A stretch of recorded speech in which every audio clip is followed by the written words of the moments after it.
So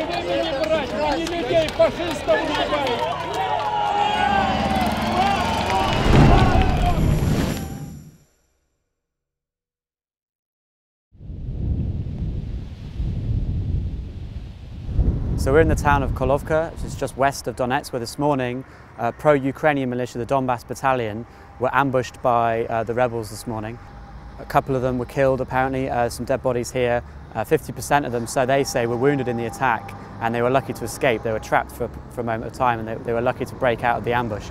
The garage behind me here is pretty shot up, and the building behind it's on fire, so we're going to go and check it out. There's a car that's been shot up. It looks like, oh, there's some blood here as well. There's a lot of blood, actually, in fact. There's blood where he's tried to open the door here, and blood on the seat, and then obviously where he's kind of tried to get out the car, he's got sort of splashed, the blood's kind of dropped off him, and he's been dragged around here, some like ribbons where he's possibly tried to patch up a wound. The bullet casing's quite close, so perhaps either they were returning fire or someone got very close and shot them. Really fucking messy.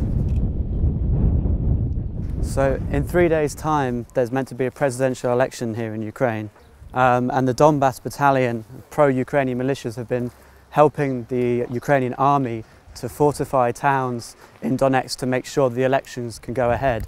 So I'm not sure why they were in this town. It's quite far from their usual area of operations, but it's possible that they were here to try and secure the town to make sure the election took place.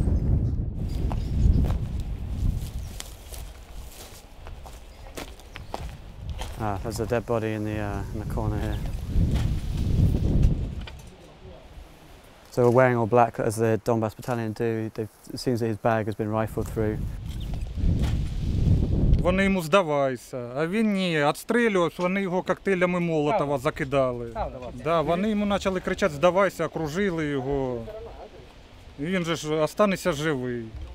І він, видно, автомат, каже, чи викинув, виходить і його, каже, сразу очередями. А той там заліз в бур'янах заховався. Ну і що, остався живий один із усіх. Йому ноги попрострелювали, 2 ноги. Ото така.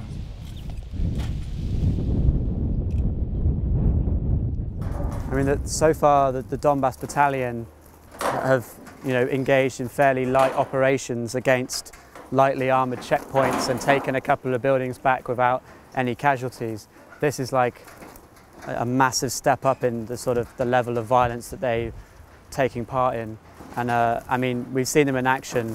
They're fairly well organised, but they're a bit ragtag, men, women, old guys, younger people. But I don't think they would ever have been prepared for something as brutal as this.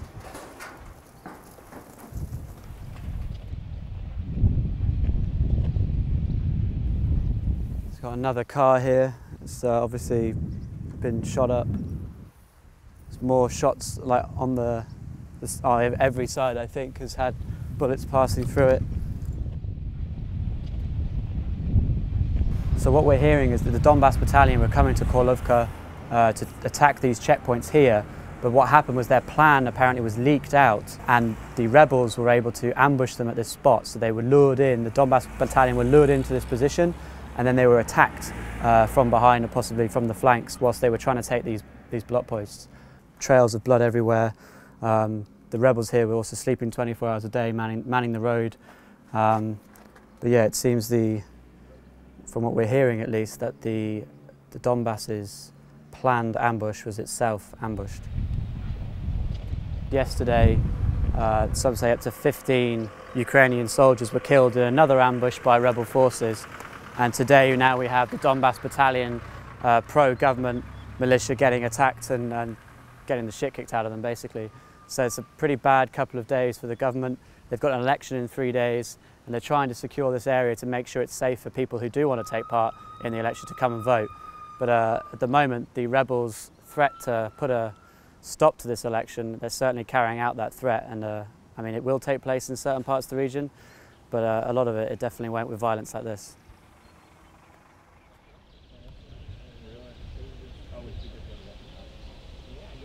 So from what we could gather in Donetsk, there'll be no voting taking place at all. So we've come to Krasnoarmiisk, which is to the west of Donetsk, where we were told that there was some voting taking place. We're outside the central administration building, and there's a group of police mixed with one of the pro-Ukrainian battalions providing security to the building, a lot of them armed. Krasnoarmiisk is a city where on the day of the referendum for the DPR, the Donetsk People's Republic, 2 people were shot dead by allegedly a pro-Ukrainian militia, but that was never confirmed, so their presence here is a little bit contentious.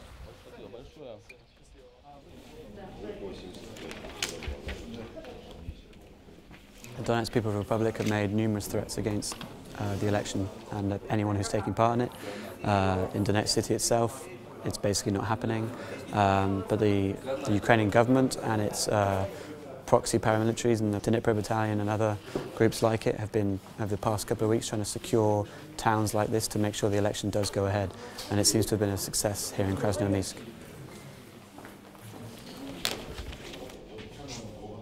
Ruslan, can you tell me how the voting has been so far today? Спокойно проходит голосование, люди спокойно приходят, нет у нас никаких проблем. Но мне звонили из другого, например, участка, и говорили, что очень много людей приходит. Я сказал примерно количество проголосовавших у нас, он сказал, что они не считали, но он сказал, гораздо больше пришло. Do you think people though might be still scared to vote today because of what's been going on? Люди опасаются, я бы сказал, не боятся, но опасаются, потому что все-таки рядом нестабильная обстановка, поэтому люди опасаются. Ну, на выборы желание было идти, когда разносили пригласительные именные всем, то есть люди изъявляли желание прийти, многие в городе. So people are slowly coming in to vote here in the local electoral commission in Krasnoarmiisk. They've said they've had no direct threats against them from the DPR. Other electoral commissions though in the city haven't opened this morning. Some of the local residents say that's because they may fear that they may come under a threat of violence. But so far it's been pretty peaceful here. We're going to head now back to Donetsk where there's a pro-Russian rally. We'll see what's going on there.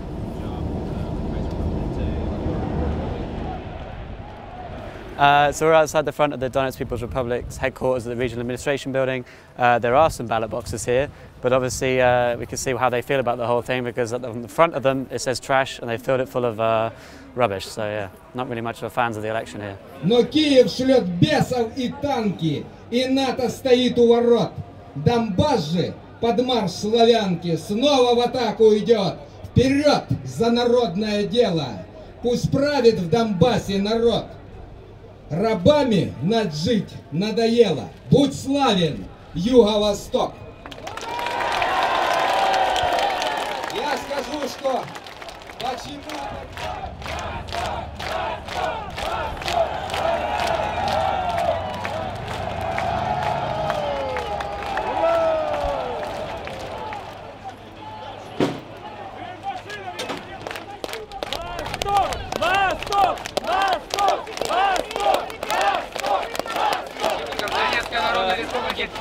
Добровольцев, чеченцев, афганцев, мусульман, которые приехали защищать Россию, защищать русских, защищать интересы этой страны. И вашим детям, и внукам, и вашим семьям.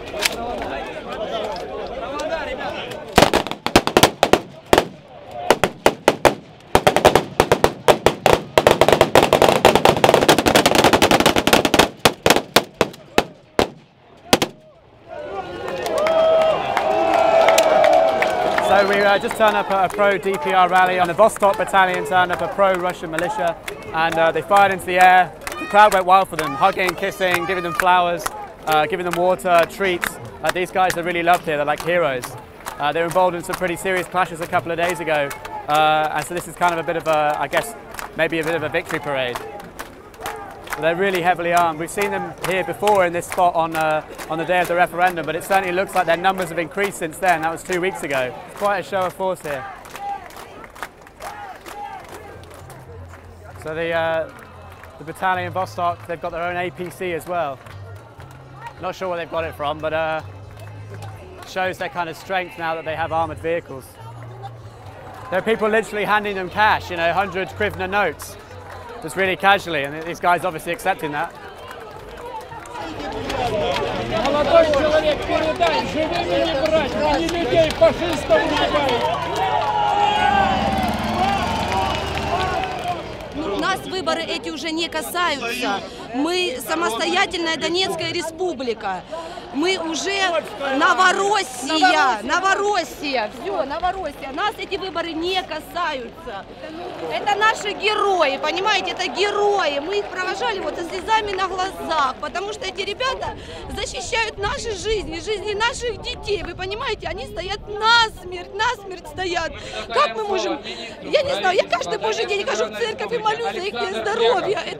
Это страшно, когда погибают в мирное время. На нашей земле мы никуда не приходили, пришли к нам, на наши земли. Мы никуда не ходили, мы защищаем нашу землю. Но почему мы сделали свой выбор? Почему нам насильно диктует киевская хунта? Как нам жить, скажите? We're marching along the main road on the outskirts of Donetsk. Apparently we're heading towards one of Rina Akhmetov's residences. Now he's Ukraine's richest man. He was firstly accused of supporting the separatists, then last week he came out openly against them. In reply to that, the Donetsk People's Republic basically threatened to nationalize his businesses, so this possibly is part of that plan. Чё ты нервничаешь? Опусти ствол, блядь. Без эмоций.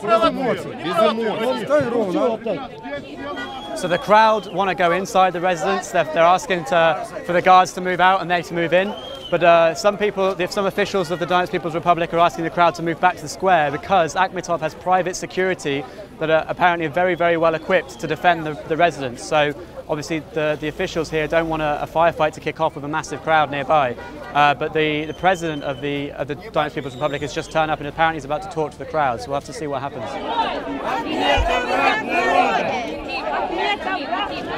Видите, народ же много. Мы стараемся сделать так, чтобы все было спокойно. А для чего народ сюда подошел?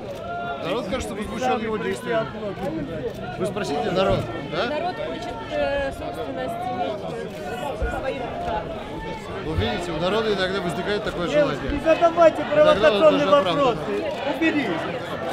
Зачем ты провокационные вопросы задаешь? Подайте мне, спроси, я отвечу, что мы здесь. Пришли козла убрать отсюда, все. Просьба сохранять спокойствие. Нам очень важен каждый человек, который находится здесь. Но очень важно, чтобы каждый, кто здесь находится, понимал, что он участвует не в погроме, а в народном волеизъявлении Донецкой Народной Республики. Просьба сохранять дисциплину, порядок. Но нам важен каждый из вас. A lot of people are angry at Akhmetov for his denunciation of the DPR. He's a very important businessman for the region and he is against what the DPR are doing because it threatens his businesses and the people he employs. The militia was still not letting the crowd move into the building, and with it getting hotter, the crowd started to thin and leave on buses heading towards the city centre. With the polls soon closing, we headed to Mariupol, another town to the south where the election was able to take place. So we're at one of the polling stations in Mariupol, where today the police were working alongside workers from Metinvest, which is a company owned by Rina Akhmetov. We're a bit late, we're basically 3 minutes after the end of voting. Some new checkpoints on the road have slowed us down a little bit, but we're going to try and see if we could speak to some of the electoral officials anyway. Конечно. Участок мы закрываем, голосование закончилось, приступили к пересчету бюллетеней и... So how did the voting process go today in Mariupol? Он проходил очень тихо, спокойно.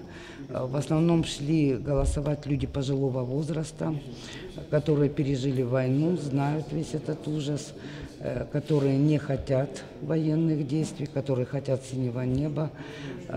Приходили люди более такого среднего возраста, которые хотят работы, потому что немножко у нас изменился пенсионный возраст, люди потеряли работу, и совсем очень мало приходило молодежи, которая, может быть, или там не понимает, или боится, то есть я не знаю, с чем это связано, но в основном приходили пожилые люди и среднего возраста. How do you feel about Akhmetov stepping in and trying to help secure the election taking place in Mariupol? Ну, На сегодняшний день, если он это обещал, то на сегодняшний момент, на окончание выборов, он это сделал. Но еще впереди мы должны отвести все это, просчитать, и как будет дальше, я не могу утверждать, что мы... Ну, на сегодняшнюю минуту, да, он как бы сделал. Мы со своей стороны постарались, и он обеспечил.